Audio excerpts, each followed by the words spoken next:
Hey! You are listening to the Grumpy Guy BJJ Podcast. Hey, what's up, guys? Got to take care of a few things before we jump into this week's episode.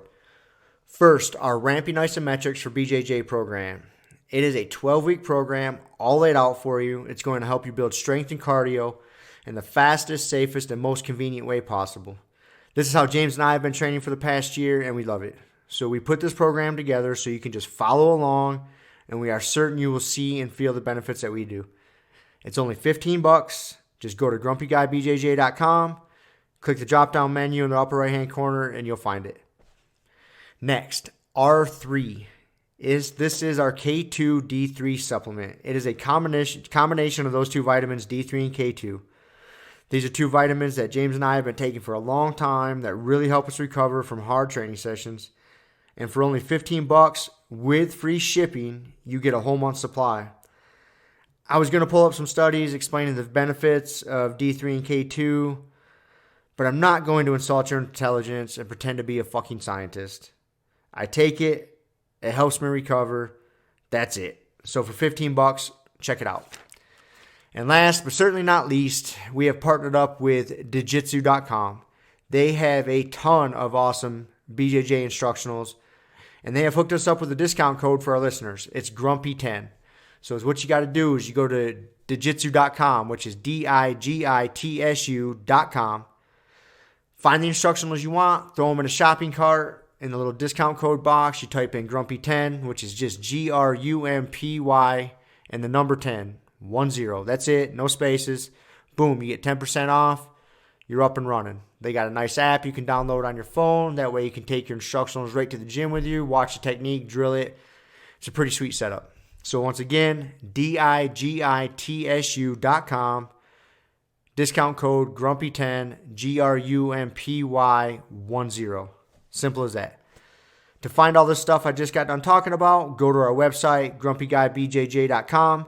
Click the drop-down menu in the upper right-hand corner. There, you'll subscribe to our newsletter for podcast updates.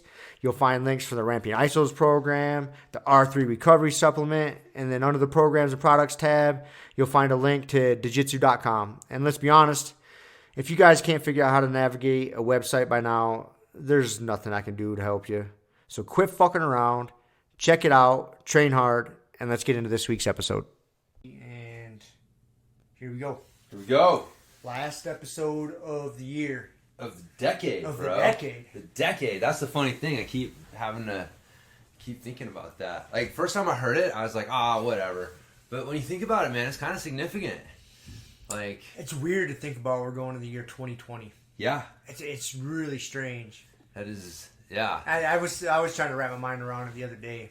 Yesterday I was thinking about it because I was at work and I was having to write the date, on paperwork. I'm like, yeah, this is the last time I'm gonna write 19.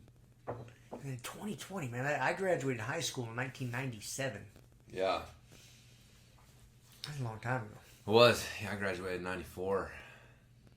That was a long ass time. I never would have, if somebody would have said, hey, predict what 2020 is gonna be like. I just said flying cars. Yeah, I would have been way off. Way off. Way off. Way off, man. Yeah. It's not that much different. I mean, the internet definitely changed things. But besides that... Really, though, it's not, like, that much different. No. I mean... The internet. Yeah. That was the beginnings of the internet. It was around. That was... I mean, I'd say, like, this last decade... Because, it's just a good way for the human brain to try to think about, time, right? It's a construct that we've made up. And you're trying to, it's this endless flow, and we're trying to create some sort of context for it. And so, the last decade, I'd say it was probably more like the social media decade. Because from the 2000s to 2010, that was the internet. Yep. That was when the internet really fucking impacted things. That was the internet decade. And then, 2010 to 2020, I'd say the biggest change has been social media. In 2010, maybe you had a Facebook account, right? It wasn't, I don't even know. I'd have to go back and look. Yeah. I remember when I first moved to Colorado in 2007, MySpace was a thing. Yeah. Oh, yeah. No, I remember MySpace. Some people still had MySpace. I had one for a little while. Yeah. I remember signing up for my first Facebook account over to, like, a buddy's house, man. It was, like, this thing, because I was into the internet marketing thing at that time, and everyone was, like, because Twitter was the first, like, it kind of got a little more, I guess, like, traction, like, people going, like, oh, this is going to be the next big thing, and then, like, Facebook, was along with that around the same time. And but yeah, people were like, "Oh man, these things are going to be huge. These social media platform things." And I don't even think that's not even what they were called at the time. Like MySpace was supposed to be like your own personal website, right? And like a totally different concept than like a social media account. It was your own personal website that you could send people to, and you could go check out their website. But it was a different idea than just like, no, here's a kind of pre-constructed platform that everyone's going to have the same basic experience with, and it's all just about, being social and engaging with other humans through this platform. And so, yeah, Facebook was probably around like that time, man. Yeah, late 2000s, early 2010s, and then the iPhone. That's what changed. That changed. That's what changed things. The whole social media Yep. thing. Like, it wouldn't. I don't think it'd be what it is today. Like, there's just no way it would be what it is today. No, not if people didn't have smartphones. No. If you still had flip phones and you were texting with the stupid keyboard. Do you remember the flip video cameras? The little things? I had those things that just had the USB thing that you could plug directly in. I had so many videos uploaded through those. Like, that was a huge thing to be able to have this little video camera that I could just take to the gym and shoot videos with and not have to set up. I won one of those. I can't remember how I won. I remember winning it, and then I sold it because I thought it was stupid. I didn't have any use for it. Man. I was like, what am I going to use this thing for? That's one of those. Before I even opened it, I was like, I'll just fucking sell it. Dude, they were huge. Yeah. They were huge. They were everywhere. They were huge. They had like different models. And then the fucking iPhone came out, and practically overnight, they were pointless. Gone. It was like, oh, you can just get one of these in your phone. So, yeah, just gone. Says that's interesting, man. That was like a technology, like at a certain point, people are gonna totally forget about those things. Like if you were born during this decade, like you're not gonna know what the fuck a flip video thing was. You're gonna be like, dude, didn't we always do this with our phones? Yeah, that's so maybe it's the phone decade, phone and social media. Yeah, as far as that. Well, they're kind of one and the same. Yeah, social media wouldn't have been where it was, like you just said, without the smartphone. Yeah, yeah. So I was kind of curious because I started jiu-jitsu in this past decade. I was not doing jiu-jitsu in 2010. And so I think started in like 2013 something. This is like my 7th year coming up doing it. So I was curious from your perspective, like what do you, like kind of looking back, like what do you, like where you were at in 2010 to where like you're at and like jiu-jitsu is at overall, like what do you kind of see being the big defining things? Man, I think it kind of goes back to the smartphone and social media, because when I started, roughly 2003, 2004, so somewhere in there, I started training Brazilian Jiu-Jitsu, and back then, I would get instructionals, here and there. A lot of it was still books, instructional books, which I still have. And then you would get DVDs. There was a couple of my first ones were VHS still. Like a coach had an old one. I remember one of the first ones I watched was like an old Mario Sperry VHS series, like Valley Tudo instructional series, like old school, man. But those were still like, it wasn't, not a lot of high level guys were putting out instructionals. That was kind of a newer thing. No, I wouldn't say newer thing, but it was still, jiu-jitsu wasn't super popular yet. Yeah. But then, the social media, and then people just upload and look at this cool technique on Instagram, just a quick little 1-minute video, or whatever the case may be. And I think that it's allowed the growth of jiu-jitsu for sure. YouTube, It's probably YouTube decade for YouTube, jiu-jitsu. I guess, yeah, I would say it's probably before Instagram. If you're going to use I guess if you're just kind of, even still, man, you still kind of use like YouTube jiu-jitsu, like it's still kind of a cliche. Like it's just kind of a term for watching and learning jiu-jitsu techniques online. Mm-hmm.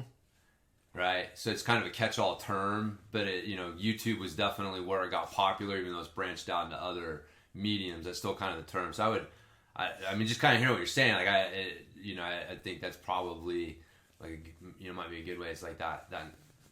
Yeah, because at one point, it's funny, man. The internet changed so many things. Because when you started in 2003, right, the internet was a thing, but not really a thing yet. Nah, it wasn't super common. No. Like if I used it back then, maybe to do like some online banking. So you could still you still had secrets. Yeah. There were still secrets in the world. Like the internet, there are no secrets anymore in the world. Like that's the one thing the internet has really there's no secrets anymore. Like everyone knows everything. You cannot keep anything a secret anymore. And so like in 2003, because it was interesting what you said was like a lot of the high level guys weren't putting out instructionals. And that's also the age where like the whole Creonte, like you don't, and a lot of it was like we have our jujitsu, we have our techniques, we have our stuff, and we're trying to keep it. And if you knew something that someone else didn't, like back in 2003, like you could still keep that a fucking secret on some level, and but you can't do that now. No, there's just no secrets. The game has changed, and I mean that mindset just stunts the growth. Yeah, of it. Like I don't like that mindset. No, I think it's great. Yeah, I like where it's at now. Yeah. Just, oh, look at this cool technique. Cool, let's find an answer to it. Let's use it. Let's also find the solution. And it just snowballs. It just goes. And that way the growth of the jiu-jitsu just doesn't stop. Like Donaher putting out all his stuff. And, it's funny is, if you look at it, because I was thinking about this also, going into this new year, because I knew we'd have this type of discussion. Because that's when, like, Eddie Bravo, came out with the Twister, like, the Twister and Rubber Guard, that he kind of, those are like secrets, because it was like, he'd put out a book here and there, he had the Twister book and the Rubber Guard book, but they were still kind of secrets. So if you weren't in that circle, you didn't know about it, and so you'd get caught by surprise. They're fucking part of their tricks, and they were kind of hidden like that as part of their tricks. Yeah. But then, and then fast forward, they were still doing all that shit. The leg lock game was coming to age, and Eddie Bravo's crew, 10th Planet guys were kind of on the forefront of that. But then Donaher just blew it all up. He's like, oh no, here's my guys. They're really good at leg locks, and here's how we do it. We're going to show you how we're beating you, and we're going to show you what we do, and you're still not going to beat us. Yeah. And, so Donaher blew all that up. He's just like, there's no secrets. Here. Yeah. We'll show everybody. Yeah. As long as you're willing to buy the $200 instructional. Which is fucking worth it. There's a lot of good shit. I remember you gave me shit for mine, man. There's a lot originally, but I've come around, man. Like, dude, I have a couple of them. I got the escapes, and then I got the guard retention. Yeah. Do I have a third one? No, I think those are the only two Donaher. But, like, they're good principle-based jiu-jitsu. Yeah. Yeah, I mean, if someone came to you and said, look, pay me $200 and I will tell you not a secret, but like I'll explain something to you in a way that's going to impact your jiu-jitsu for the rest of your life and, blah, blah, blah. It's like, who would say no to that? Really? Like if someone came to you and put it that way, right? Like you'd kind of be an idiot to walk away from an offer like that. Like guaranteed, money back guarantee, right? If you don't, like I'll even give you your money back. And it's like, but in the form of an instructional, it's a little tougher because you gotta mine it a little bit and find your, what you're getting out of it. But yeah, his stuff is definitely worth it. But I think that the openness of, the instructional, the instructionals now, and a lot of stuff's online. Like, man, they post great shit from these instructionals online for free, trying to promote the instructional. But man, even if you never watch the instructional, you can still get great stuff. So like that is yeah, it's interesting, man. Like the whole use of information and how it went from you had specific gatekeepers to this information that you had to go to, and then those people accumulated power and money and stuff because of those things, to like there are no gatekeepers for the most part. It's just, free for all. So you have to really redefine like how you see your role in a sport, in a niche, and in a world where, the whole gatekeeper thing is bullshit. Is bullshit, right? It's really bullshit. Yeah. And it really, and you accept that. Yeah. And you realize that, man, you can learn from anybody and everybody. Yeah. You know, fuck, dude, I learned shit from blue belts. Right. I'll be watching blue belts wrestle. I'm like, oh, okay. Or I'll feel somebody do something on me. I'm like, oh, that was, you know, kind of slick. Yeah, someone, you know, yeah. I have no problem watching, learning from anybody and everybody. Yeah. And I think that all comes from that, you know, the whole lid getting blown off, the hoarding the techniques and the secrets. Oh, these are my little, my dim mock. Yeah. You see the same thing in fitness, man. That's been the same, you know, at one point, personal trainers, if you want to know how to work out, like, you had to go hire a trainer. They were the ones who had access to the secret knowledge. And now it's like, dude, you can go online and in half an hour, you know, just all the exercises, find a routine, all the exercises, everything you need to work out, right? So it's like, and a lot of it's good stuff. I mean, there's a lot of really bad stuff, but there's good stuff out there. There's a lot of good stuff too. Super smart people out there sharing their information. And so it's like, so what is your role in that world? You know, if you're a trainer, where traditionally, like, people paid you because you were the gatekeeper of this information, but now they can get it for free. So what the fuck are they paying you for? So it's it's the I guess same thing in jiu-jitsu. You see that in a lot of arenas, but it's good because, like I said, man, when you have the gatekeeper situation, like, when done right, the gatekeeper is supposed to make sure that the information that you're getting is the right information and it's quality information and it's being used in the right way. Like, theoretically, that's what it's supposed to be for, right? Like, when everyone can, right? Like, that's the problem with the internet. You go online and you can't tell the idiots from the people who know what they're talking about.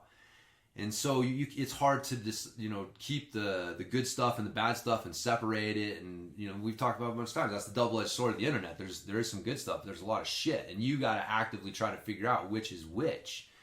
But if you got a gatekeeper to that information and they're doing their job correctly, you go to them and you ask them. And they give you the right information. They save you from idiots clouding your judgment and giving you bad information. But it also, like I said, accumulates power, and power eventually corrupts, and then you have the whole fucking Star Wars 9-G? What is 9 of them? You are speaking Japanese Ontology? to me right now. Yeah. I don't know. As soon as you said Star Wars, my brain Whatever, circuit dude. Whatever. Like, I don't know any of the references. Dude, the last Star Wars? Star Wars? The originals. You know, that's all right. Return of what? Empire Strikes Back, Return of the Jedi. And A New Hope. And you don't even know what A New Hope is. That's 4. That's the first one. That's the name of the first one, is A New Hope. I haven't seen that one. You have seen that one. It's the original. Oh, is that the original? That's. Oh. It had a name. It wasn't just Star Wars. Oh, it's fucking Star Wars. I know it is, right? But I'm saying, like, it has a name. So that was the first one, like, we watched when we were kids? Yes. And then Return of the Jedi was the second one? It was Star Wars, A New Hope. And again, as kids, we never noticed the New Hope part. Because it's like, fuck, it's Star Wars. It's Star Wars. Yeah. And then it was Return of the Jedi. Empire Strikes Back. Empire Strikes Back. Return of the Jedi. Okay. Yeah. So you've seen the important ones. You know everything you need to know. Everything from the Star Wars universe basically blossomed from those 3 movies. So you've seen them all. You got to see The Mandalorian, man. It's good. I don't feel like I need to. But you'd enjoy it. No, there's other shit I'd rather enjoy. Yeah, I don't have time. That. I know. But you thought that about a lot of things that, you know, we've shown you. And Letterkenny. You need to watch the show Letterkenny. I have all sorts of things. This is way better use of your time than fucking Star Wars Mandalorian. I have a better use of our time right now if we're going to talk about shows. Roadhouse. Like Patrick Swayze? Fuck yeah, buddy. It was on last night. It's so bad. I love that movie. It is so awesome, man. We were watching it. Like, it came on. And, I was like, I got to watch this. So, yeah. Shiloh obviously never seen it. Keela said she'd never seen it. I was like, you got to be kidding me. So you guys sat down as a fan, watched the whole thing? I didn't make it through to the end because it was getting pretty late. But, yeah. I mean, enough. We got through a little over half of it. But didn't get to the part where he ripped the dude's throat out. Damn it. Yeah, that's like the final fight scene. Yeah. So, dude, that movie was so fucking classic. Yep. Had so many good lines. Freaking, yeah. What was it? Pain Don't Hurt? I was like, that's Rob's line right there. Pain Don't Hurt. Pain Don't Hurt. Don't marry an ugly woman. It takes the energy right out of you. Anyways, it's, but it got me thinking, because Roadhouse came out pre-UFC 1. Yep. Right? Dude, when it came out, like, I remember thinking, like, holy shit, you can do that. You rip a guy's throat out? Well, being fucking about, you know, like, I know you did. If you reach back into the recesses of your mind, that movie came out and your thoughts of it weren't, that's just Hollywood bullshit. We all know what would really happen. I mean... Oh, I lived my whole youth in that mindset. Chuck Norris movies. Right, and exactly. That's Bruce what I'm Lee saying. movies Right, and... so we've talked about, like, before UFC 1 came out, there was a period in time when you thought that you could train yourself to walk into a bar full of fucking dudes. And just clear it out. And, you know, maybe rip somebody's throat out if you had to. And some tight jeans. Yeah, and man. A denim shirt. Like, you could do it. You could fucking do it. And then UFC 1 came out, and it was like, oh, wait a minute. Maybe it doesn't work like that. This doesn't work like that. And I was thinking, like, what was funny is... Because, you know, in the final fight scene, he had to rip old boy's throat out to finally take him down. Right. And, you know, I was, you know, talking to Shiloh because she's like, oh, my God, this is so ridiculous. I'm like, I know, but you got to understand, like, when this came out, like, everyone thought this might be feasible. Yep. You know, this was in a completely different light than where you see it today. And I was like, you know, UFC 1 taught us, like, the odds of you getting in there and, like, being able to rip somebody's throat out. And then I started thinking, I was like, no. You know what it really taught us? Was, like, both those dudes would have been knocked out, like, 5 minutes ago. The first fucking good kick to the head, and they're down. Yeah. Like, what we really learned is you don't need to rip somebody's throat out because kicking someone in the head works really, really, really well. It works good. Really well. Shin upside the head. But, yeah. Most people's days. Catching someone upside the head with, you know, like, yeah, there are the regular punches and kicks and elbows and knees do enough damage. You don't need to resort to weird, exotic, throat-ripping, you know, joint manipulating weirdness. You know what I mean? Like, dude, but it was exciting. It was exciting, but like that was the real. I don't know. It's funny, man. It's like again, it's semantics, but everyone's like, oh, you know, UFC 1 showed, or you know, the UFC proved that all that stuff's bullshit, and it's like, you know, I mean, on one hand, it's like, well, not you could do it. You can tell me you couldn't do that stuff if the stars lined up just right. You know, like I said, but what it really proved wasn't that stuff doesn't work. It's that you don't need it. Mm-hmm. And that's why it was just kind of like a bunch of dudes who were so good with the basics that they were getting together and creating like exotic shit. You know what I mean? It's like two black belts who have everything fucking down, and they're dialing in some weird like worm, squid, guard, like, you know, from the outside you're looking at it going like, what is this weird shit? This will never work. But without like understanding, like, no, man, they know, like, yeah, fucking take down, pass the legs, mount, cross choke. Like, that works really well. We got that down. But you get people who don't have that down. They're going into kung fu class, and it's like, oh, we're going to teach you this, you know, joint manipulating shit. And it's like, well, that's not, you know, actually the foundation that was built on. Again, I'm totally speculating here, but I'm just thinking that, like, you know, I think the people who created that stuff knew full well that I'm going to try and kick this dude in the head really hard. I'm not going to try and rip his throat out. Now, if some weird opportunity presents itself and I see it because I've thought about it and I've, you know, drilled it on some level, then great. But I'm trying to rip this, you know, fucking kick him in the head and knock him out, not, you know, do all this other weird shit. So, I don't know. That was my thought. No, like, a good analogy is, you know, like the internet has blown the lid off of a lot of things. Yeah. Right? You know, from, like we talked about, jiu-jitsu, personal training, it exposed all these secrets. That's what the UFC did to martial arts as a whole. Yeah. It was kind of like the internet of the martial arts. It blew the lid off. Like, wait, it pulled the curtain back.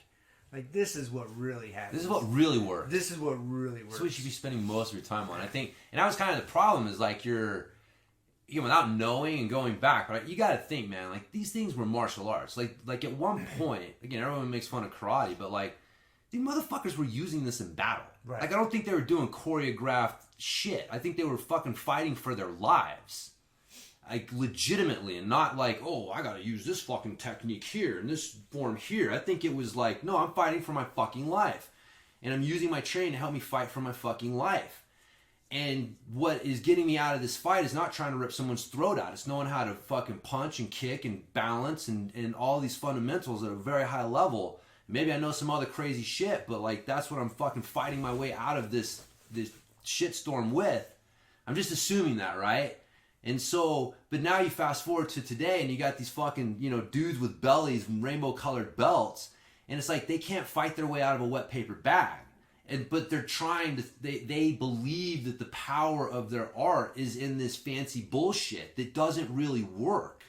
And so then they're trying to like challenge people. You know what I mean? That's when you see the guy like challenging an MMA fighter. And it's like, just getting abused. Like, man, I'll bet if you fucking transported some, warrior from the whatever, like, whenever they were using that shit, from the battlefield into the fucking ring, like, no, this is a karate guy, and okay, here's an MMA guy, now go. I gotta be a totally different fucking thing. Scene. Right. Than your modern karate guy versus an MMA guy. Like, the MMA guy is way more like your like fucking savage warrior. I'm gonna do what I need to survive. And yeah, you're trying to learn to fight, but you got to give fighting a context, right? And that's all that shit was. Like, that's all martial arts are. It's a context for trying to fucking make sense of fighting, which is this huge open-ended task. And so yeah, like, people make fun of that shit, but I think that they forget at one point, man, that shit was saving people's lives. So maybe we just got it backwards, We're seeing people who are kind of bastardizing what it's really supposed to be about, not what it is, and ha, look at that shit, it's fake. Right? It's like, maybe that's not really what it is.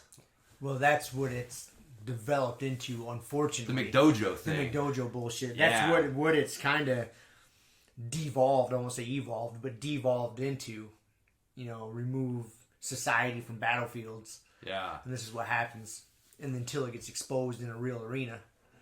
And then we're doing it for money, man. Yeah. That was like, I remember, Musashi railed against that shit. He was like, you're trying to sell the way and make money off of it. And, man, it's tough. Because, especially now, like, I've opened a school. So there's, anytime you start taking money in exchange for teaching something, like, there's a potential for things to get muddied. Like, they get muddied from that moment forward. Yep. They have, there's no way they can't. And so, you have to be super vigilant about it. And what are you doing for money versus what are you doing for the art?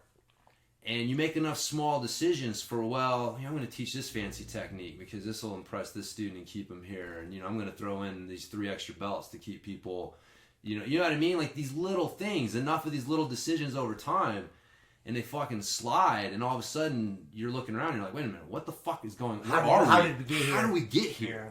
You make one too many compromises. Yeah, and that's the thing jiu-jitsu's like fighting. You see that. And it's doing a great job, a much better job than a lot of martial arts. And I think it always will because we have the sparring aspect. That's exactly what it is. Yeah, it'll always keep it. Because it doesn't matter. At the end of the day, at the end of class or whatever, you slap hands and you roll. That's what keeps it honest. Yep, that's what keeps it Does honest. it work or not?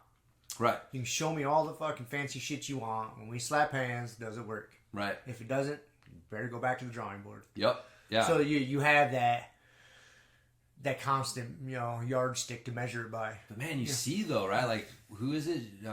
This got the celebrity jiu-jitsu program where people get Higa Machado. Yeah, they're getting belts without necessarily, sparring like everyone else does. I bet you they spar, dude. I bet you Higa Machado has like people that he trusts that aren't coming in. From what I've read and the way he explains it, like they don't, or else it's very minimized or it's very contained. It's very contained. Yeah. And I can understand because you get some famous dude coming to the gym with a bunch of meatheads. Yeah. He's gonna have to run the gauntlet. But is that the way? But no. I'm not saying someone has to run the gauntlet. Not run the gauntlet, but he's gonna. Like, people are just gonna want to smash him. Yeah. Like, oh, Ashton Kutcher's coming in here? Yeah. I'm gonna beat the fuck out of him. A lot of people are gonna think that. Right. Which, good or bad, whatever. That's another discussion. But, so, again, this is all pure speculation. Machado's got into the Hollywood world early because they were teaching Chuck Norris. Right.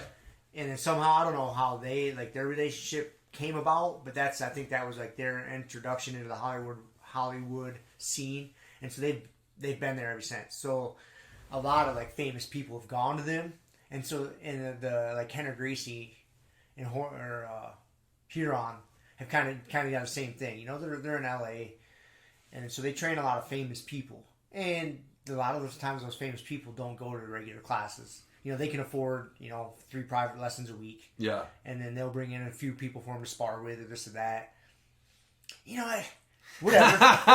Dude, I know I don't fault it, but if you're just gonna be a purist, what would Musashi say about that shit? No, throw them in with the sharks. It's man. fucking bullshit. It's bullshit. Yeah, that's not the way. It's not the way for. Again, the way is not smashing them because they're famous. You know what I mean? I hear what you're saying. We're smashing them because they're a training partner. Yeah, they learn to smash. Treating them like a regular training partner.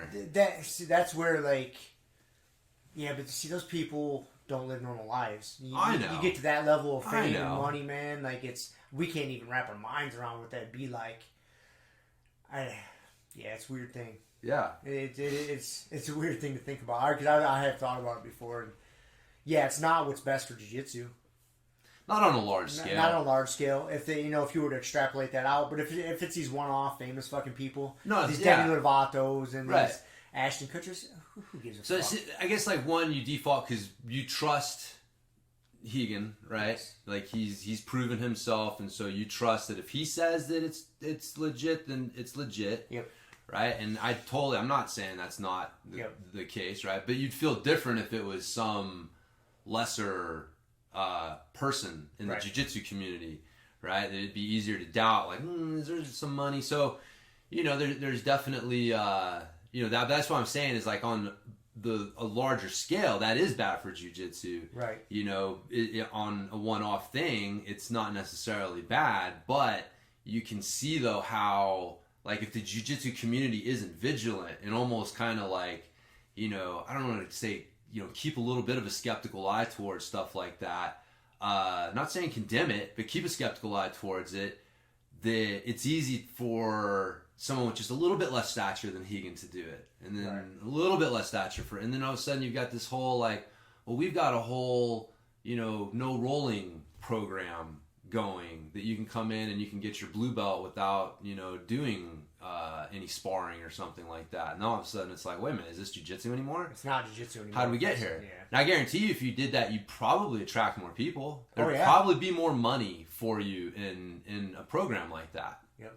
So again, once money enters the scene, there's always that, what are you doing for money versus what are you doing for? And then there's the argument, well, if you're getting more people into the sport this way, more of them may get into regular jiu-jitsu. So isn't having this easier pathway for people, this lower barrier of entry? Yeah, you could have a non-rolling class. Yes, a whole program. Oh, but then you can also do the competition program to where you do spar, but you can do the jiu-jitsu program where there's no sparring. Right. It's not jiu-jitsu.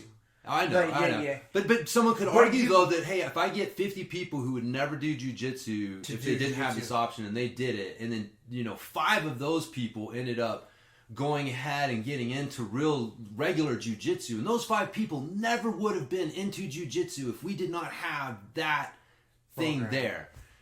Oh, I can see how it happen. Believe me, I'm not. Slippery slopes, my friend. Slippery slopes. Exactly. It's a very shit-covered slippery slope. Yeah. And we just, as true jiu-jitsu people, as a whole, we'd have to be vigilant about that. You see that, and you're like, yeah, that is not good.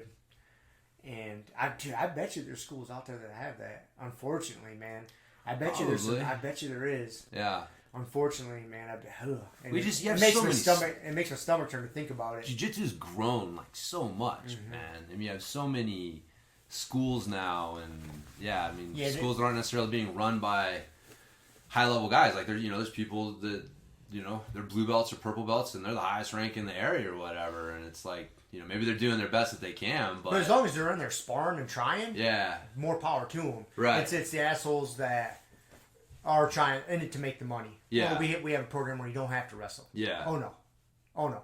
Any fucking jiu-jitsu program, Brazilian jiu-jitsu program, you gotta fucking spar, man. Yeah, you're not doing jiu-jitsu if you're not sparring. If you're not fucking sparring, I don't want to hear what you have to say. It's a different fucking thing. Kick rocks, man. Yeah. Slap hands and test it out. You can show all the techniques you want. Bottom line, I'll be hard and callous. There's no gray area for me. If you're trying to run a jiu-jitsu program, there's no sparring. No. You get the big middle finger, man. You're doing Brazilian Jiu-Jitsu a disservice. Yeah. Because that's where, dude, I grew up in martial arts, man. I got into fucking karate, Taekwondo when I was 5 years old. I did that for a lot of years. I got into that bullshit Hapkido thing I don't even like to talk about because it's fucking embarrassing. You know?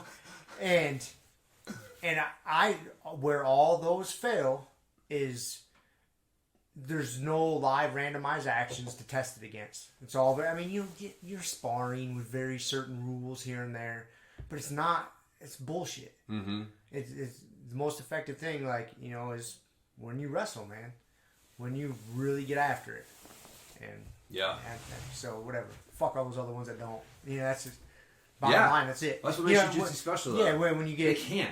You got these other martial arts. Well, we can't spar live because our techniques are so dangerous. Not so much that, but you can't punch and kick each other. You can't punch and kick all the time. All the time. Because it's bad for your health. Yeah, it's bad for your health. To get hit in the head. To get hit in the head all the time. Like... Yeah. Yeah, man, it's... The impact. The impacts of striking sports are different than the just stress of a grappling sport. And you're gonna bump your head in jiu-jitsu. Oh, for sure. I'm sure I've got my fair amount of CTE from my head fucking hitting the mat.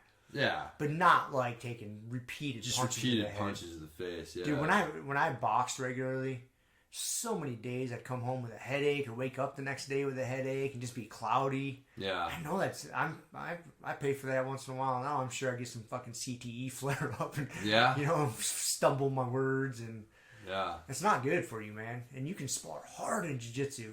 Yeah. You might get tweaked here or there, this or that, but man, like in the long run, you're going to be able to defend yourself better. You're going to be, it's so much better, man. I would say, well, the thing with jiu-jitsu is if you're accumulating injuries and aches and pains and problems, like, odds are it's what you're doing off the mat. You can do so many things to offset that. You can't do anything to offset CTE. No. Like, you can't stretch your brain. Like, so, like, you can do concussion's mobility. Concussion's a concussion. Yeah. Like, yes, you're stressing your body, but you can do things to help mitigate that. And so if you're accumulating, and, you know, again, there's always that, there's two kinds of injuries, right? You have your acute injury where something just, you know, breaks in the moment. And then you have your overuse injuries and your the ones that accumulate over time. And even those will, you know, kind of show up like the straw that broke the camel's back kind of thing. Like, why did my knee fucking pop going for a collar drag kind of thing? So, but yeah, I mean, if you know, an acute injury, you can't do anything about that. Somebody moves the wrong way and your knee buckles. I mean, they're gonna happen. Odds are it won't really. Like, most people make it through their jiu-jitsu career without something like that happening. Like, the odds of something like that are not super high. They're there, but they're not super high. Like, the injuries that most people suffer from jiu-jitsu are the overuse kind. And they just have this accumulating trauma, accumulating tension that they're not addressing that adds up over time that causes problems. And you can do shit, man. Your diet, your, you know, mobility stuff, the things that you're doing off the mat can help with that. So again, that's the great thing with jiu-jitsu is, you know, you have the risk, but they're not the same.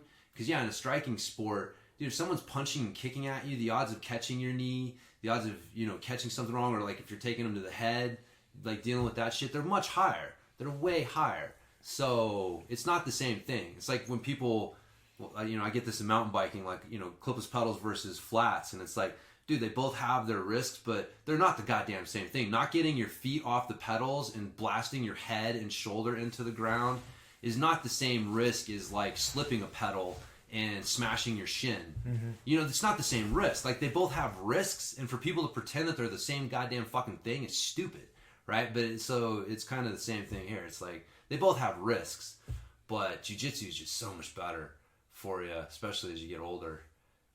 I'm going to change gears on you real quick, just because I figured you'd be proud of me.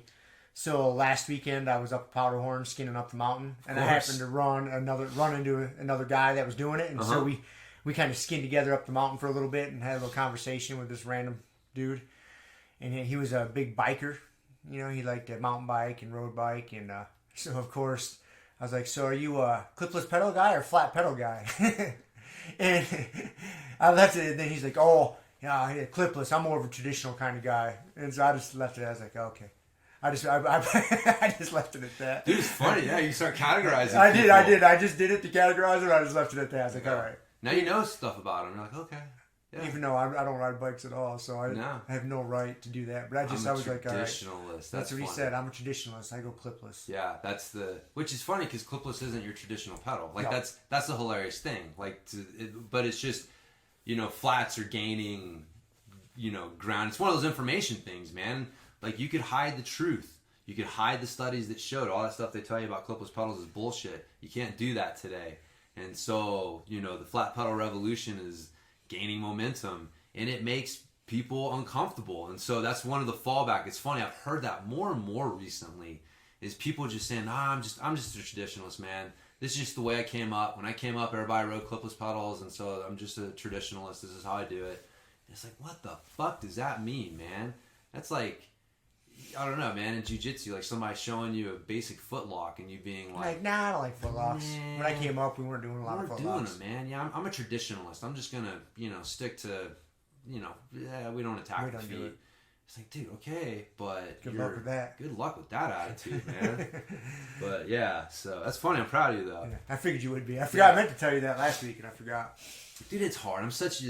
I think about that, man. It's really hard for me. I'm such a judgmental asshole when it comes to that stuff. But it's hard not to be, man, because you realize, like, there's such a psychological... And I'm sure there's things in my life that I fall victim to as well. Just this cognitive dissonance, man.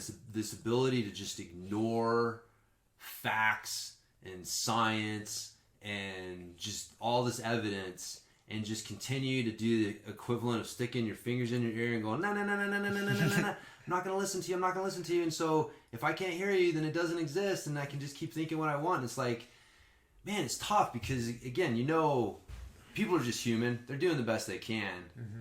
But at a certain point, it's like, dude, what does this say about you? Like, you seem like an intelligent person, and yet you are willing to... like, basically just continue to say the earth is flat. Like, I feel clipless pedal riders, they're like flat earthers.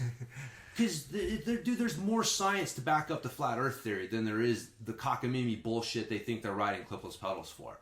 And it's the fucking truth, man. And so they're like flat earthers who aren't only flat earthers, they're flat earthers who wear a goddamn fucking badge that says, I'm a flat earther. They got the pedals on their bike, and they'll talk to everyone about it. And like get mad at you if you don't believe it too, and it's tough to deal with the sport that's filled with a bunch of flat earthers, man. So it's cycling's an interesting sport. I was talking with Shay about that at my birthday. Just the differences between like cycling culture and jiu-jitsu culture, and just dude, how much better and positive the jiu-jitsu culture is than the cycling culture. And it's just such a toxic culture that they have in cycling, man. It's just it's just not a good culture, man. So that's why I like jiu-jitsu. It's my new passion. I love mountain biking, but I don't like mountain bikers. I've said it for a long time. Mm-hmm. They're a tough group to deal with, man. Very tough group to deal with. And I'm a tough guy to deal with. So I'm sure the feeling's as long as mutual. You admit it though, so that's good. Yeah, I've started the hashtag #FuckBikeJames on my posts, like the ones that I know are really gonna piss people off. Mm-hmm. I just get it out of the way. Just like here, #FuckBikeJames. Like Joe Funk likes to wear his #FuckBikeJames shirt. That's right, man. That's right. He's on board because dude, people get like the flat pedal thing. Dude, you want to piss people off? Talk politics, religion, or pedals. I mean, you will see some of the most visceral reactions. Really? Oh my over pedals. God, yes. It's insane, man, because everyone knows that clipless pedals are better. And you just don't question it, man. It really shakes people's foundation and everything they think they know about riding a bike. And if you take their pedals, these clipless pedals away from them, they're so reliant on them, right? Like they can't pedal properly. Their feet come flying off the pedals, because they don't know how to pressurize their feet the right way. And so you've taken away their ability to ride a bike. Basically, they can't ride a bike. They can attach their feet to the bike and then hang on. That's what they can do. That's how I operated when I was mountain biking. Right, and exactly. It's a different thing than riding your bike. And yeah, it's like they can't ride their bike. And so they get really, really, really, emotional and defensive about it because, they get exposed. Like if you took those clipless pedals away and put them on flats, like who they see themselves as a rider is completely gone. You know, their place in the tribe is gone. Like they're nowhere near the same level of rider, and that's just like unacceptable. Like that's their ego. You know, that is your place in the tribe. And when someone starts to threaten that, like logic is just gone. Like you're not going to use logic to try to defend what you feel is an attack on your sense of self and your place in the whole, you know, grand scheme of things in the tribe. And so, yeah, just visceral reactions, man. So, yep, it's pretty interesting. But yeah, Joe, he loves it, man, because he gets it. You know, he's been around long enough, just in enough circles to see, like, man, when people react that bad, like, you must be getting close to the truth. Because, yeah, the truth will set you free, but first it's going to piss you off. I mean, that is pretty much true every time, man. That is pretty much true every time. Yeah. And it's funny, we've talked about, like, you and I have actually got to the point where we use that getting pissed off is actually a signal. Like, I should probably think about this for a second. Look into what's going on here. Yeah. Why am I doing this? Because there's an opportunity here probably that I'm shutting myself off to because I'm having this visceral reaction to this. So, you know, we've actually learned to flip that. Whereas most people just, they're not even really cognizant that it exists. Down, they just get mad. This is who I am. Yeah. This is who I am. Who I feel I am at this moment, this is who I am. You can tell me this isn't who I am? You're not going to, you know, fucking, like, yeah, whatever. There. Sorry, didn't mean to get you. I just wanted to share that I was able to be a judgmental asshole on this guy. Yeah. Nice fella, Matt. No, man, they're nice. Yeah. And that's the thing. Like, they, you know, people are doing the best they can. I truly believe that. I'm reading that book. I know you told me to get the audio book. I'm a reader, dude. So I got the Talking with Strangers book, and I'm reading that one. And, man, it's a book. Super good book. Yeah. And, you know, at the end of the day, though, I'm about halfway through it. It just goes back to, like, what Jesus said. Like, don't judge. Like his fucking central message was not hate gays, right? Like that wasn't it. He never said that. He never said that, right? It was never part of his message, right? So, like, his central message was, don't judge. Only God knows people's heart, and it's only for God to judge people. Don't judge people. And that's really, like, at the heart, whether you're judging people positively or negatively, right? Is like just not judging people and trying to keep that that open mindset, I guess, when you're interacting with people and realizing, like, man, I can be making a giant mistake about how I'm, you know, my assumptions with this person and their understanding of the situation. So, yeah, you think they think one way, and it's like, no, they don't think that way. They're totally looking at this totally differently. Now you feel like an asshole because you thought you that. assumed and went with it, and it was incorrect. Yeah. So I've done that more times than I care to admit. I hate it. And you know what sucks is when you can feel yourself doing it. It's like, I know, I know as soon as I react to this, they're gonna explain something to me that's gonna make me feel like an asshole. But it's like a fucking black hole sometimes, man. The gravitational pull of that emotional reaction. It's like if it's big enough, you don't check it, or just, you know, you're a little tired or whatever it is, man, and all of a sudden you're just like, no, but and then you go over the edge and you're like, why? So anyways, luckily I have a good woman who tolerates a lot of my black hole moments. She's pretty patient with you. She is, man. She is. I got very lucky with her for sure. So, but yeah. Anyways, how did I go? Oh, I started with the judging my fellow skier on the pedal choice. But, yeah, like I said, everybody's doing the best they can. Whatever. It's just when you're making your decisions based on myths and half truths perpetuated by an industry simply for the sole sake of making money, like, have a problem with that. It makes me mad. It makes me angry. It's hard not to get angry about it. But we're not here to talk about clipless pedals. We're here to talk about some other shit. I don't know. What I have? Roadhouse and what UFC really taught us.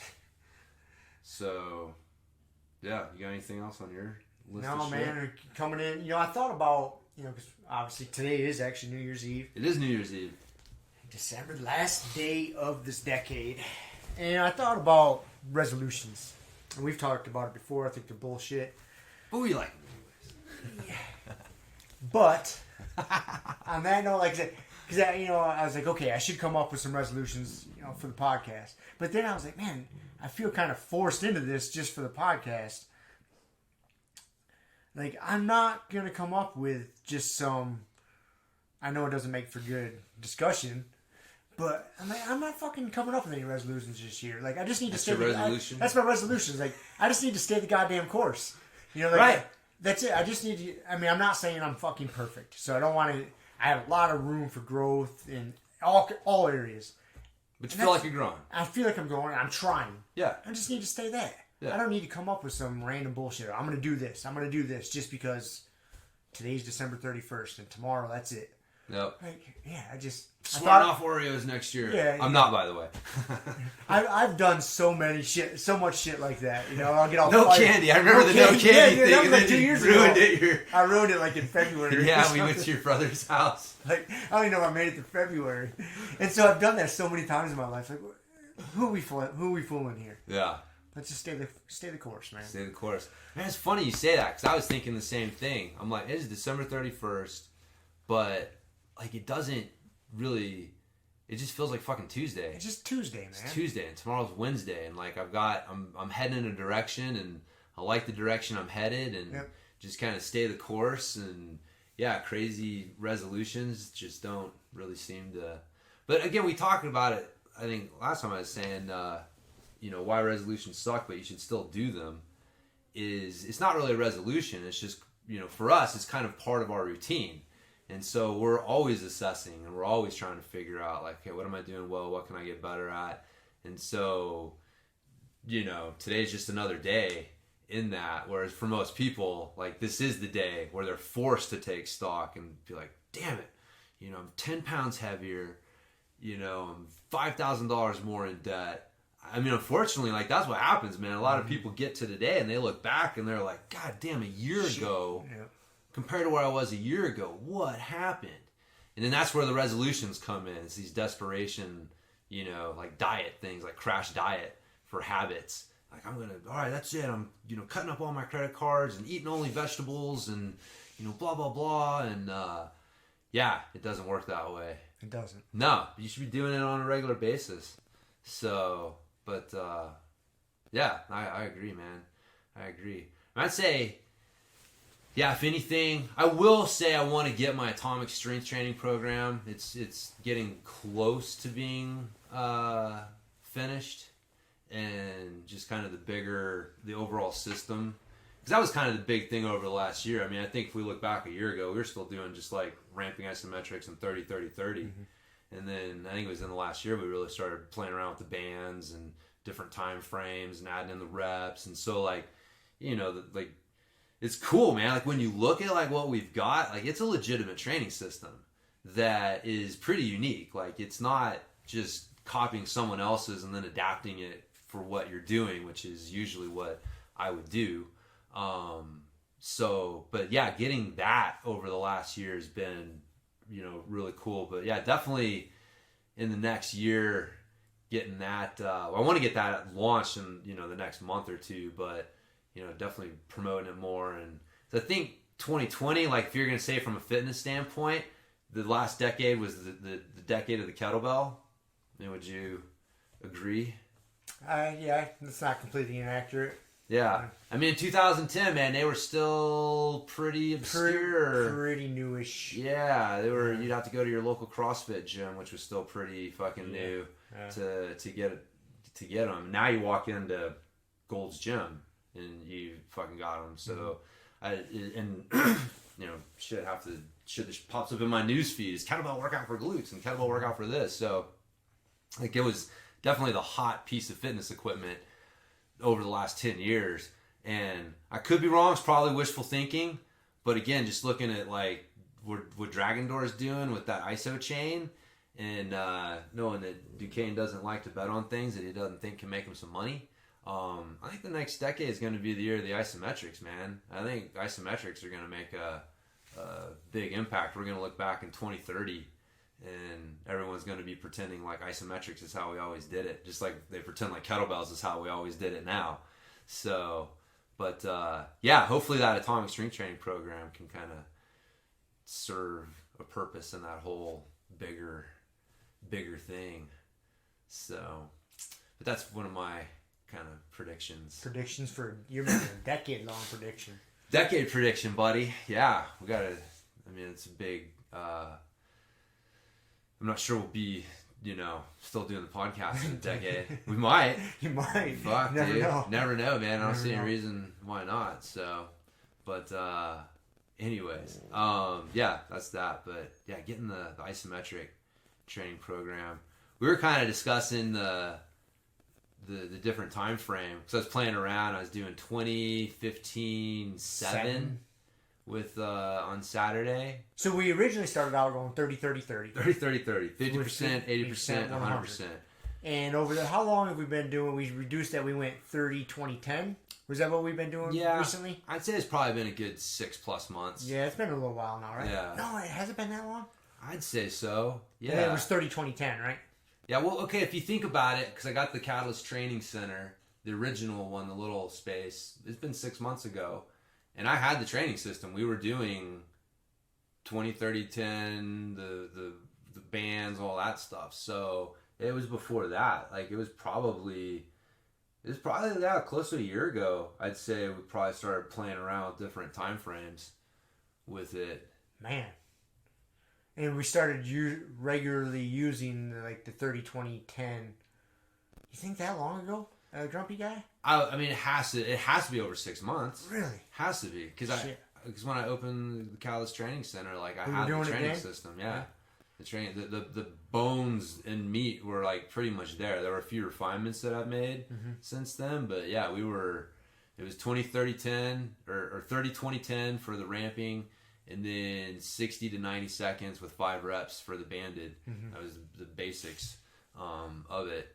So yeah, it's been a little over 6 months. And now you're experimenting with what did we do last Saturday? 2015 7. Yeah, 2015. I'm not sold yet. I don't like it.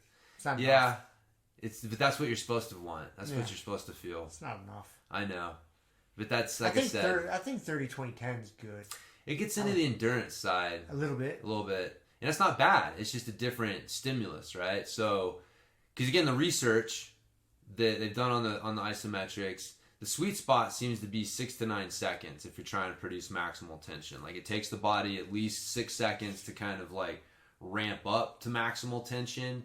And then anything over 9 seconds, you start to lose it. It just can't maintain that. And so that 6 to 9 seconds is that sweet spot. And man, you can kind of feel it on that 10. If you really think about it, like that, it seems like that second shouldn't make that big of a difference, but you can feel the tension just start to dissipate, just a hair. And that's where I like the cutoff. Like I like the 10. Because I feel it takes me about, I'd have to really watch the clock, and I don't have a meter to measure it, but 5 or 6 seconds to get to that maximal. It kind of takes a few seconds to kind of get adjusted and really drive. And then that's why say it takes you 6 seconds to create maximal tension. I like trying to hold on to that for 4 seconds, and then being done. Yeah. Because if it takes me 5 or 6 seconds to get there, and we only do it for 7, and then I abort mission. That's why I was like, God, give me the extra 3 seconds. No, I mean that's where just subjective and objective come together, right? So subjective, you're always going to have what you like, but objective, okay, well that's fine. But what is really happening here? What does the dog see, right? What does your brain see? What are we really training your brain? Because at the end of the day, that's really the most important thing. Is what are we teaching your brain? And so if you're trying to use isometrics to teach it to create maximal tension, which is one of the foundations of strength, then you have to take that into account. And when you start to lose that, then you're losing what you want. And so that's why, like with the ramping isometrics, if you're looking for that, again, I think going to the 10 is good because it gets that strength endurance. Now you're starting to just kind of tickle the strength endurance side of things. Just barely. Barely, right? But we really hit the strength endurance side hard with the timed holds and the banded stuff. Right? So there starts to be a little blurring, and it's, but if we're talking about, what old, Nassim would call the barbell strategy, right? From Anti-Fragile. Mm-hmm. Right? He talks about, it's like, do you want to live at the extremes and avoid the middle? And so you want to be doing either super high tension, low fatigue training, or you want to be doing like, longer holds, higher fatigue, tension training. And so anyways, that's why I started kind of thinking.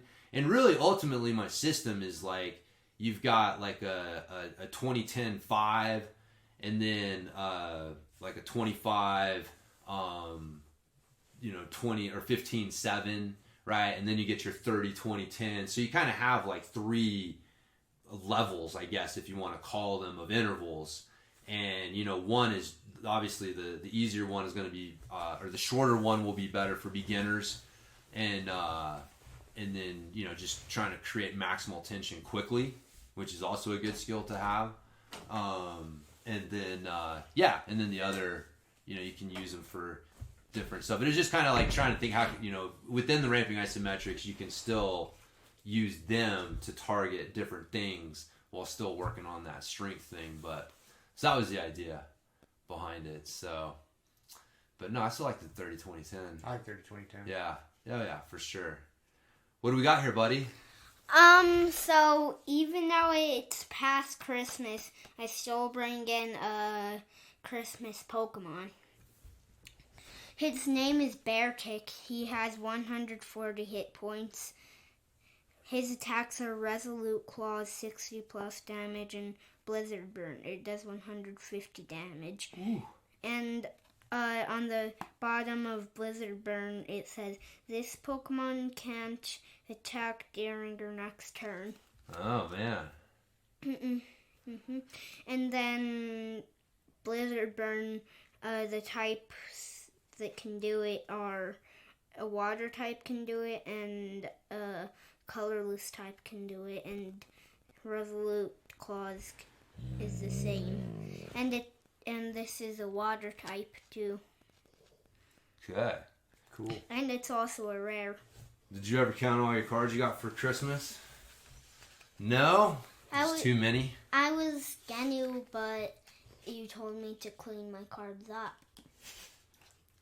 Blame it on me. See? I was going to do it, Dad, but then you told me to clean them up. So it's all your fault that I didn't get a chance to count them at some point in the last week plus. So also, you got a bunch though, dude. Mm-hmm, and also on the bottom of Resolute Claws, it says, if your opponent's active Pokemon is a Pokemon GX or a Pokemon EX, this attack does 60 more damage before applying weakness and resistance. And it also... That's pretty good reading. And also, this is the last stage, and the first one is called Cubshoe. Okay. Sweet. Mm-hmm. Well, thanks for the Pokemon update, dude. You're Yeah, welcome. man. Appreciate it. Mm-hmm. Oh, also, it looks like it has a beard because it has icicles on its chin. Mm.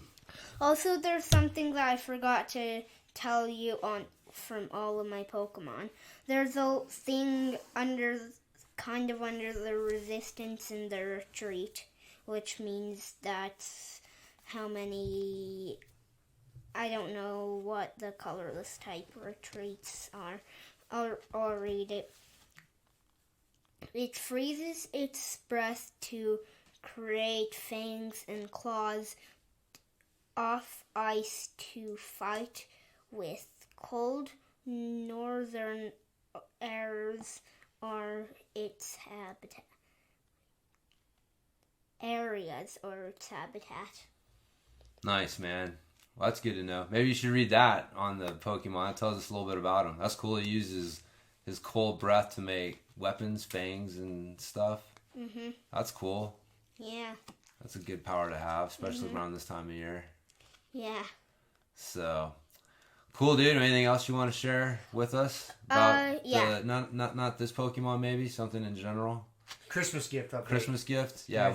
Tell us about one awesome Christmas gift. Yeah. I got an awesome gift from Rob. What was that? It was a book with dinosaurs in it, and when I flipped a page, there was a dinosaur, and it started chomping really fast when I flipped the page. All right. Heck yeah. And also about this Pokemon. It was actually made 1 year ago. It says 2018 Pokemon. Okay. All right, man. Well, thanks for the update. You're welcome. So, anything else to say to the people before it's the last day of 2019? Yeah. Any words of wisdom going into next year? Yep. No, just one more thing about this Pokemon. Oh my goodness, dude. One more thing. Okay. There's a little bit of white on the blueness on this card. Okay. Bye. All right, buddy. Thanks. Last Pokemon update of 2019 right there. Yep. All right, man. See ya. Dude. We'll see ya. Wasn't that a long time, Mom? We're gonna have to start putting some boundaries on how detailed we're going into the Pokemon update. He was reaching on the last one. Yes. Blue and white. Yeah. That's all right though. He'll yeah, no, it's fine. He just, like anything else, he will take it too far. Yep. And so if I don't do something to start putting some guardrails on it, it will just continue to go down that route. And so anyways, it's he's funny, man. It's just, you can see, it's just, human nature trying to figure out where are the boundaries? How far can I take this? And yeah. He knows. He hits the electric fence and he's like, ooh, zip. That's a little too far. Yeah. Good enough. Or just nudge him before he gets there. It's kind of what I try to do. I don't want him to get to the point where that is too far, and then it's and I'm trying to not react in the moment. So, but it's funny, man, because I see this stuff, and of course he doesn't know I see it. So sometimes I'll tell him I see something heading in a bad direction, and I'll tell him all right, man, no more. You're taking it too far. And he's like, oh, you're always telling me I can't play or whatever, do stuff, and it's like, oh my god, man, no, I'm not. And this is simply because I just see where this is headed, and you don't, but that's all right. And then I have flashbacks to my dad talking to me, and me being like, why is my old man bugging me? Don't understand this. So, the circle of context, my friend, has come circling back. You got 44 years of experience. I know. Fuck, that's right. Yeah, we hadn't had my birthday roll. That was fun. That was a cool way to have a birthday. Yeah. Birthday roll. Yeah, well, we had 10, 11 people show up and just had a little open mat rolling session for about an hour or so. Actually, a little over an hour. And then some snacks. And some snacks and cake, and yeah, it was a good way to spend my birthday. Yep. I was pretty pumped it worked out like that. There's just enough people. So, heck yeah. It was fun. We're going to get some good training in today. I know. We got anybody else coming? Paul, possibly. He's the only other person I talked to. I didn't. Right on. I think Keely will be joining us. Nice. I got some half-guard stuff to work. I got to work on the Robo Plata. The Robo Plata, yeah. I know, man. I was trying that. I couldn't quite get all the details down. Have to practice it a little bit more. The instructional. I ended up going home and buying the instructional for $47. It was worth it. And then, in all fairness, this guy calls it the Terrico Plata. And I forget what his name is. Tarek something or other. Yeah. But so I'm just going to steal the name. There's no reason why I can't call it the Robo Plata. No. But it was even just a few. I haven't watched all of it yet. With a few details I picked up on, I was like, that'll make a difference. Right on. I kind of like watch instructions like that. Like watch little bits of it, go try it, fail, screw some things up, and then go back and watch it. Like, that's why that didn't work. I know. And then just kind of go back and forth. play with it for a little bit, go back, watch. Oh, that didn't work because and then boom, boom, back and forth. So I know. The tough thing though is like that's a really long way to go about it, and it's like I still got the Kit Dale one I'm trying to finish. I got the Lachlan Giles half guard one that I got with your birthday gift. Thank you very much. You're welcome. And yeah, I got one from the BJJ box through like iRoll.tv or whatever. Some half guard. One, so I've got they're backing up a little bit on me. I go from like not watching any at all to having too many, and so but we'll get through them. But the half guard stuff's been good so far. You know, again, just a few little details, things here and there, but just a few more answers for trying to stimulate movement from bad or stalled positions is really my goal. So I hate getting to a point and just being like, fuck, I'm just stuck here. So did you realize that you create a lot of those stuckness positions, right? No. It's not me. It's not you. It's other people would just do something different. It's me reacting to them. Oh, is that what it is? But it's my reaction. It's your reaction to the reaction to their to their action. They're the action. So okay. Yeah. That's how you're seeing it. Yeah. Maybe that's the problem. Yeah. No. Well, sometimes. Sometimes I do. Yeah, it's depends on the situation, I guess. It is. Yeah. I mean, it's been I've been trying to be more conscious of that. So trying to just try things even if you end up in a bad position and sort it out from there. Sort it out from there, man. We're just sitting there playing, having fun. Yeah, like we were talking about last time. You know what? It's funny. That's right. I wanted to. I was thinking about it. Like, I don't really like the term bully jiu-jitsu because I think that's something different. I was thinking about the term like hot sauce jiu-jitsu. Hot sauce? Yeah, a little more hot sauce. Always, on it? Yeah. Throw a little more heat on it. Yeah, we were talking about like kind of the difference in like, when you're rolling and just kind of your attitude towards it and kind of where. Yeah, it's like, man, if you're always having to throw that little bit of extra heat on stuff all the time, versus like just, flowing with it and going with it. So, because you're not always trying to like be a bully with that. There's definitely bully jiu-jitsu. There's a time and place for that sometimes.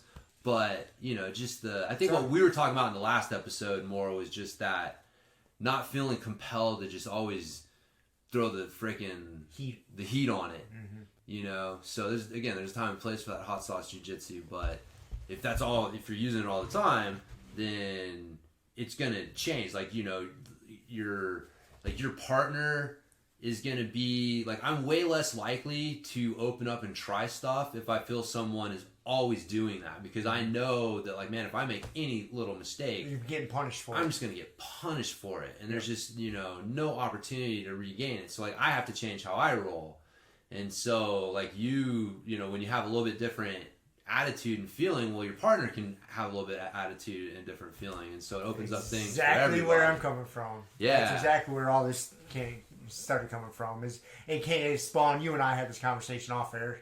We'll leave it off air, but. You had said something to me a few weeks back that really kind of flipped that switch over onto that other track. Like a conductor changing the railroad tracks. I'm like, oh. It kind of like, okay. And that's exactly what you had just said. Yep. Like, it's not doing it just for me. It's doing it for everybody I train with too. That way everybody feels like, oh, it's okay to screw up and make mistakes and figure it out from there. Yeah. Because if you're afraid to make mistakes, like, you're not going to grow, man. It stunts everything. Yeah. So, yep.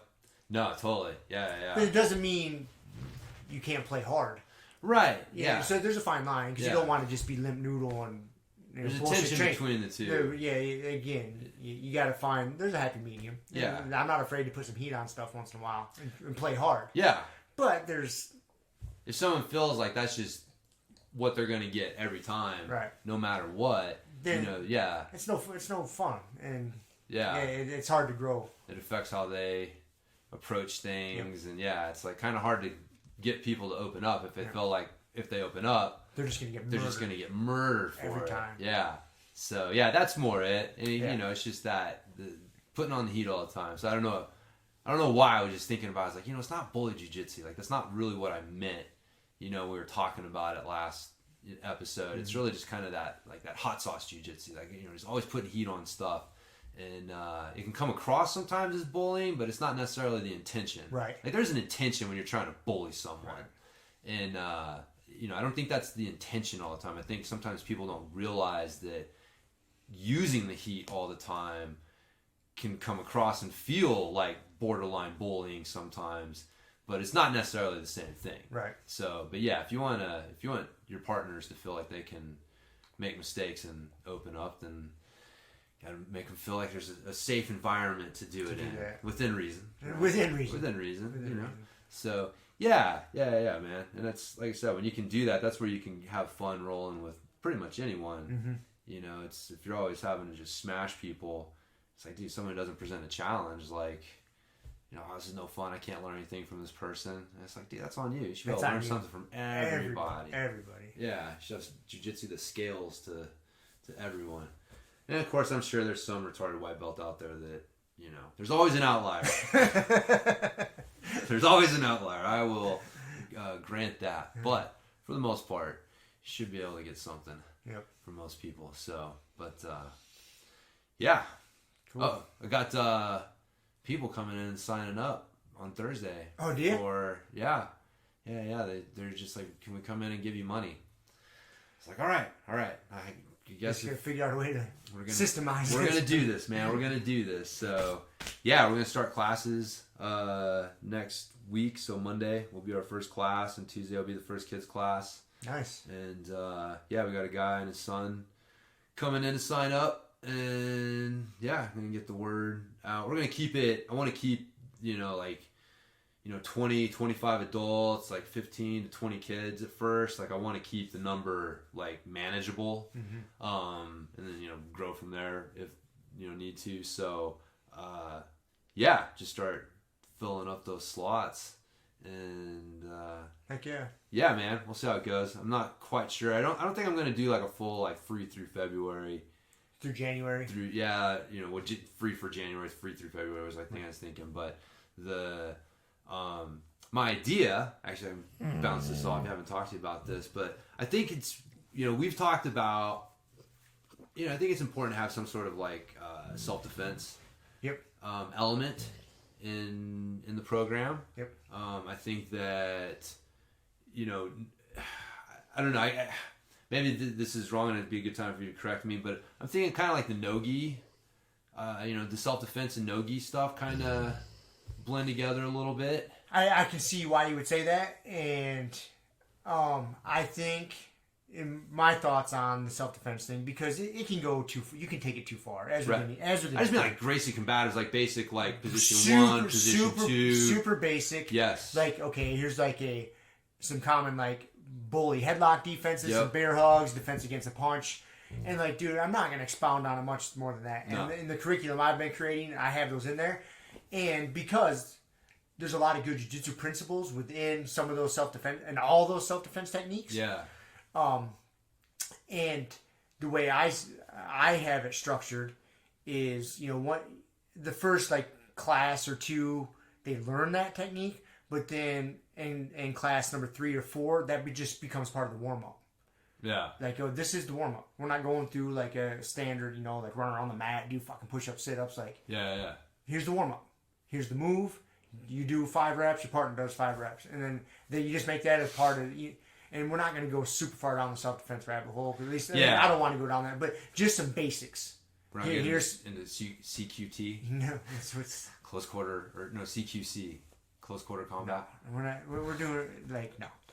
But just, it's good for people to have some skills just from your basic things. Right. And that's it. That's what I meant with self-defense. It's the basic Gracie combative stuff, some basic stuff. So, but like I said, I do think, because most of the time when you train that, though, you do tend to take the gi top off and do it. You just leave a little the gi less. on. Just leave the fucking gi on. Yeah. Do it. Well, my thought is that we would have a no gi class each week, dedicated no gi class, and the no gi class, like once every 4 weeks, would run through the like self-defense curriculum Or like I'm kind of like your idea, or maybe like have it be part of the warm up type. I've thought about that, because then there's people that don't really like the self defense thing, and say they only get to train twice a week, and they happen to pop in on that self defense day.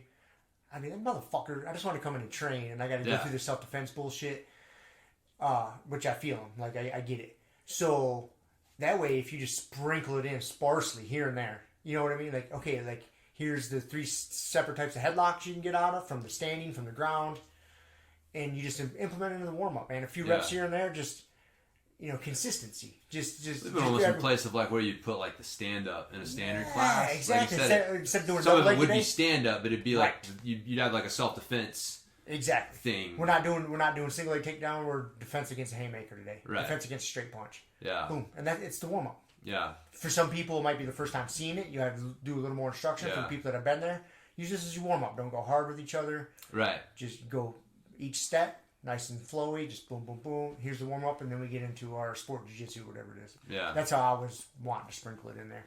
Yeah. That way it's not too heavy on one side or the other. And right, yeah. I can see that. Nah. But anyway, there's some way to do it. But my thought is Wednesday night, the no-gi class, which would have some of the self-defense elements sprinkled into, would be like a free class that was open to the public. And so if you wanted to come try a class, right, like that's the class that you could come and try. Because really the easiest thing to have people come and try is no gi, right? Like having to get somebody set up in a gi and all that stuff and is like, one of the harder parts of having someone. If someone can just show up and, hey man, some workout shorts and a, t-shirt or compression shirt, like what you wear to work out. And like that's a no gi outfit. You don't have to worry about all that stuff. And so people can come and it's, easy for them to show up. It's less barriers. Yeah, less barriers. To jump through. Right, yeah. And again, putting hoops on, they can't just show up for the class. If you want to come, you need to call and reserve a spot, because we'll only have a certain number of, like 5 spots available. Mm-hmm. But it's a free class open to the community. So like, you can come in and try it. And, but that would be like the easy way to have people come in and try it. I don't know. Just in my mind, it's like, again, it could be a shit show. I'm just trying to think like, what's the easiest way to give people a chance to come in and try it? No-gi is easy, and then having that element of self-defense sprinkled in that, and having that being something that's open to the community. There's just like a lot of good kind of things going on there. I don't know exactly how it'll come to fruition, but I just like, man, that seems good, and that seems good, and that seems good. I like where your train of thought's going on that, and I see the rationale behind it. Because that way, and if you make that, if someone new wants to come in, that is the first night they have to try. Yeah. That way you have some structure and can control it. Yep. Because there's nothing worse, like, because we do Saturdays, drill day right now, and to have someone new try to show up and try class on Saturday drill day, they get a crappy representation of what the school has to offer. Yes. So you gotta structure and dictate that. Yeah. This is your first intro to class, and throwing in like one self-defense technique that night along with some other sport jiu-jitsu. Yeah. You get a little taste of everything. Yep. Not everything, but the best you can in your first hour-long class. Yeah. So I see where you're going with that. So not a bad thought process. I think it keeps it. It keeps it easy. Because again, my whole thing is I want to create a good experience for not only the people coming to try, but like the members too. Right. And so, having a class where it's almost like, hey man, this is where new people can come and check out. Like you guys know, like one, make a good impression, be nice to people. But two, I don't know, you don't have to worry about showing up to class one night and you've got like 5 new people in class. And it's like now, coach can't really help you because he's got like these 5 new people that dropped in, and so that's not really a good experience. I just trying to find like some way to manage that. But really, it's important to me to have something open to the community. I think that man, honestly, I think that universal basic jiu-jitsu for everyone. Like we joke around about it, but I believe that it like. It's something that should, like, it's something there. Mm-hmm. Like, if there was some way to get everyone to have access to just basic jiu-jitsu, that it would be great for everyone. And so, like that's like you could come and take a class a week, and you could learn some good basic jiu-jitsu for free. You're not going to become great at it, but you're going to get some good basic jiu-jitsu. And, we were talking about the other day, like we forget, like jiu-jitsu is a goddamn superpower. We're always fucking practicing against other superheroes who have the same superpower we do. So we forget like what a superpower it is. And then you roll against someone who has no fucking clue what's going on. And you're like triangling the shit out of some 260-pound, 20-year-old wrestler kid. And it's like jiu-jitsu. You're like that, it's a fucking superpower. That kid had no idea what was going on, man. He was bamboozled. It was like magic.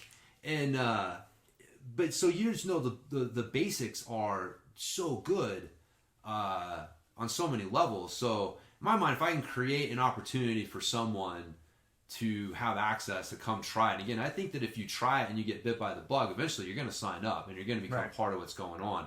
And if you can't because of money, we'll talk about that. Like, I don't think that should be a barrier, man. We can figure something out if that's the problem. But really, what's the easiest way that people can just kind of come and experience it, sort of thing. Mm-hmm. So that's my motivation for it, is to give people potentially access to, like, man, you got free access to basic jiu-jitsu. And it's just, I'm doing it because I think it's important. The community can take advantage of it, and whatever comes of it, comes of it. But, like, how do I get that, into what we're doing? Mm-hmm. So, but, yeah. Cool. No, it sounds good. So, there you go. Might be a good place to end it. Might be, man. Might be. Be a good spot for, we didn't make any predictions for the following year. You made a decade-long prediction. I did. Yeah, maybe we can sit down. I mean, next episode's really the first one in 2020. So we could make them then. We could do our predictions. It'd be good. Think about some shit and see what we think, where things are going. Yeah, no, man, it is fun to look back because you can see trends and stuff, and see where we've gone and where things might go. And man, one day we might get our flying car. And no, I don't believe it's called a helicopter, Elon Musk. So he's trying to sell us on that idea. Man, speaking of that, have you seen that weird shit that's been going on? I think over on the Front Range they've been seeing it.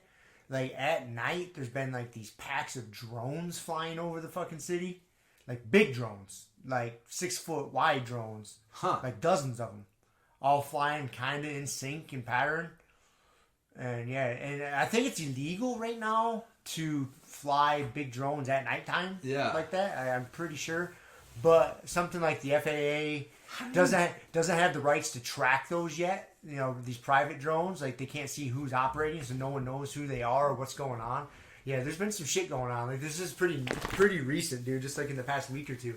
That's interesting, man. Yeah, I'd have to look into the news story. It was on like ABC or NBC. I remember seeing something about that. It was, but I just caught it this morning, so I'm sorry I don't have all the details. Yeah, it's tough with the clickbaity headlines to know exactly what was going on. But yeah, no, I remember seeing something like that. It's weird, like nobody's blasting one out of the sky. Yeah. I mean, some farmers. Dude, somebody's gonna come up with a fucking drone-seeking missile. You got drone problems? Here you go. Here you go. But anyways, it's a good place to end. That's a weird problem It is to have. So, like in this day and age, right? You think like have so much technology and so much shit, and we know like how the hell do they not know where those things are coming from and where they go? Like, and have no clue what's going on. Like that's a little frightening to think that. So, anyways, that's what's happening. All right, well, cool. Let's go train. All right, see you. Thank you for listening to the Grumpy Guy BJJ Podcast. Thank you all for listening. You can find us on Podbean, Apple Podcasts, Spotify, and wherever else you listen to podcasts.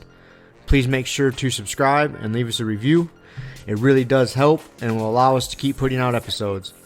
If you have any questions, comments, or ideas, hit us up at grumpyguybjj@gmail.com. Also, go to our website, grumpyguybjj.com, and get signed up for podcast updates and get our free BJJ Improvement Starter Kit. That's it for now, so get on the mat, train hard, and talk to you all next week. With a permanent rep, a hermit now, boom. Doggy, stool, foggy, cool, got a froggy outside my shoes. No trace of the tools. Shaped in your face, fuck the rules. Snooze, you lose. One eye always open, at times two. No clue, but soon a brief monsoon might give you a view to choose. Stay tuned, include, won't conclude. To the end is near, beware there's consequences for what you do. To me, a demon, a devil of many levels. I keep on beating for several of them rebels. Me, myself, and I. Me, myself, and I.